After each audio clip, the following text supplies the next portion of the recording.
বিশ্ববিদ্যালয়ের সবুজ চত্বর, যেখানে দিনের আলো ঝলমল করে, রাতের আঁধারে তা যেন এক ভিন্ন রূপে সেজে ওঠে, রহস্যময় ও কিছুটা ভীতিজনক। শতবর্ষী বটগাছগুলো যেন প্রাচীনকালের নীরব সাক্ষী, তাদের দীর্ঘ ডালপালা রাতের বাতাসে ফিসফিস করে গল্প শোনায়। এই ক্যাম্পাসের এক নিভৃত কোণে দাঁড়িয়ে আছে একটি পুরনো ভবন, কালের সাক্ষীস্বরূপ জীর্ণ প্রাচীর, ভাঙা জানালা আর আবছা অন্ধকারে ঢাকা তার প্রতিটি কোণ।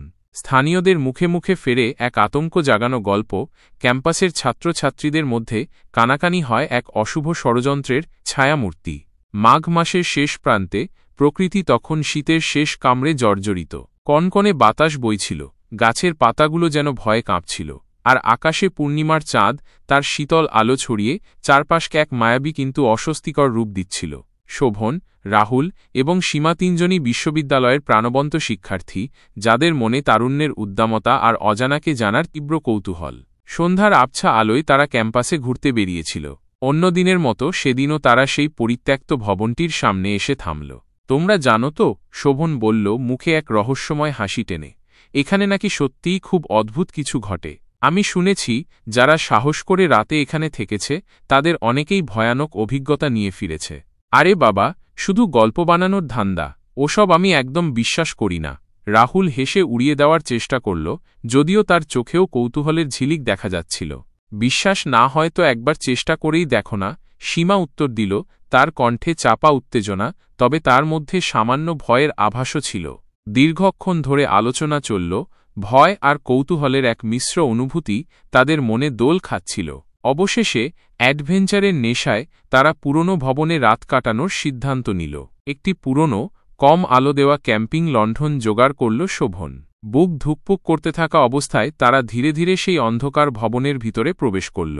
ভেতরের পরিবেশটা ছিল দম বন্ধ করা, ধুলো আর মাকড়সার জালে চারপাশ পরিপূর্ণ। বহু বছর ধরে যেন কেউ এখানে পা রাখেনি। স্যাঁতসেঁতে মেঝে, খসে পড়া দেওয়াল আর ছড়িয়ে ছিটিয়ে থাকা আবর্জনা সব মিলিয়ে এক ভুতুড়ে পরিবেশ। দেওয়ালে পুরনো পানের ছোপ, যেন কত যুগের কত স্মৃতির সাক্ষী। তাদের মনোযোগ কেন্দ্রীভূত হল একটি বিশাল, ভাঙা জানালার দিকে, যেখান দিয়ে চাঁদের আবছা আলো এসে পড়ছিল।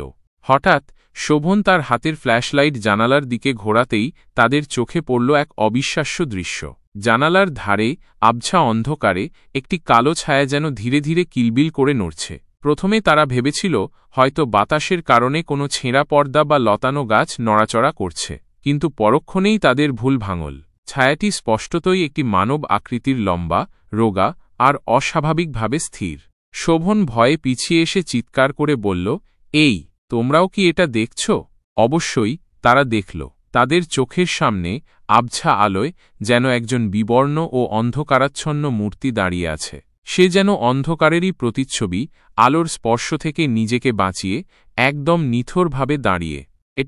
এটা হয়তো আমাদের মনের ভুল, রাহুল বলার চেষ্টা করল, কিন্তু তার কণ্ঠস্বরের মধ্যে স্পষ্ট ভয় আর অনিশ্চয়তা ধরা পড়ছিল। তার মুখ শুকিয়ে কাঠ হয়ে গিয়েছিল। কৌতূহল দমন করতে না পেরে সীমা সাবধানে এক পা এগিয়ে গেল মূর্তিটির দিকে। ঠিক সেই মুহূর্তেই সেই ছায়ামূর্তি যেন ধীরে ধীরে জীবন্ত হয়ে উঠল।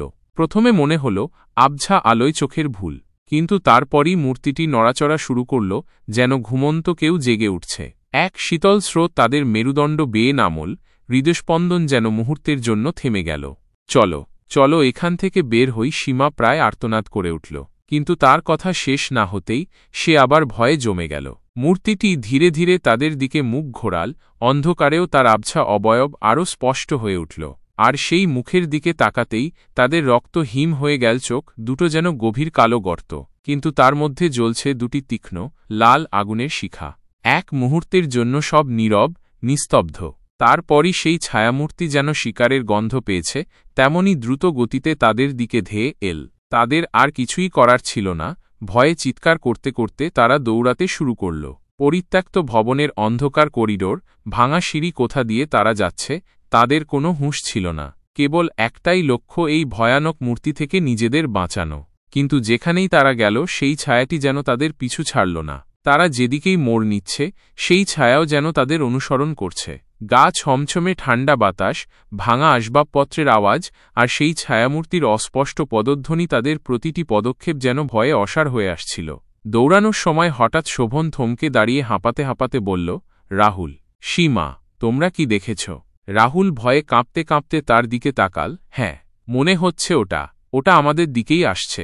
তাদের আর পালানোর পথ ছিল না। তারা কোনোমতে ভাঙা সিঁড়ি বেয়ে ছাদে উঠে এল। রাতের ঠান্ডা বাতাস তাদের মুখে এসে লাগল। কিছুটা স্বস্তি পেল তারা, কিন্তু সেই স্বস্তি দীর্ঘস্থায়ী হল না। ছাদের এক কোণে দাঁড়িয়ে তারা ভয়ে কাঠ হয়ে গেল। সেই ছায়ামূর্তি তাদের মাথার উপরে যেন শূন্যে ভেসে বেড়াচ্ছে, ধীরে ধীরে তাদের দিকে আরও কাছে এগিয়ে আসছে। হঠাৎ এক বিকট চিৎকার তাদের কানে এলো। রাহুল ভয়ে ভারসাম্য হারিয়ে ফেলল, ছাদের কিনারায় এসে ঝুঁকে পড়ল। সীমা কোনোমতে তার হাত ধরে ফেলল। রাহুল, ধরো, আমায় ছাড়ো, আমি বাঁচতে চাই। রাহুলের কণ্ঠ ভয়ে ভেঙে যাচ্ছিল। সে যেন আর নিজেকে ধরে রাখতে পারছিল না। ঠিক সেই সময় ছায়াটি তাদের আরও কাছে চলে এল। তার লম্বা, হাড়জিরজিরে হাত যেন তাদের দিকে বাড়ানো। হঠাৎ তাদের হাতে থাকা ক্যাম্পিং লণ্ঠনটা নিভে গেল, আর তারা ঘন অন্ধকারে তলিয়ে গেল। শেষ যে দৃশ্য তারা দেখল তা হল সেই জ্বলন্ত লাল চোখ দুটো, যা অন্ধকারের মধ্যেও স্পষ্ট দেখা যাচ্ছিল। তারপর আর কিছুই মনে নেই। পরদিন সকালে বিশ্ববিদ্যালয়ের ক্যাম্পাসে ছড়িয়ে পড়ল এক বিষণ্ণ নীরবতা। শোভন, রাহুল এবং সীমাকে কোথাও খুঁজে পাওয়া যাচ্ছে না। তাদের রুম খালি, তাদের বন্ধুদের কাছেও কোনো খবর নেই। ক্যাম্পাসের ছাত্রছাত্রীরা ফিসফিস করে বলাবলি করতে লাগল, যারা সেই পুরনো ভবনে ছায়ামূর্তির সঙ্গে দেখা করেছে তারা আর কখনো ফিরে আসে না। বহু বছর পেরিয়ে গেছে। বিশ্ববিদ্যালয়ের সেই পুরনো ভবনটি আজও তেমনি দাঁড়িয়ে আছে, তার জীর্ণ প্রাচীরের গায়ে সময়ের অসংখ্য দাগ। আর রাতের অন্ধকারে ক্যাম্পাসের আনাচে কানাচে শোনা যায় এক অশরীরী দীর্ঘশ্বাস, যেন সেই ছায়ামূর্তি আজও ঘুরে বেড়াচ্ছে অন্ধকারে হারিয়ে যাওয়া সেই 3 বন্ধুর আত্মার খোঁজে। বিশ্ববিদ্যালয়ের ঝলমলে আলো ঝলকানির নিচে লুকিয়ে আছে এক গভীর অন্ধকার রহস্য, যেখানে ছায়ারা শুধু কল্পনার জগৎ নয়, তারা বাস্তব জীবনের গভীরেও জাল বিস্তার করে, আর তাদের শীতল স্পর্শে জীবনের উষ্ণতাও হিম হয়ে যায়।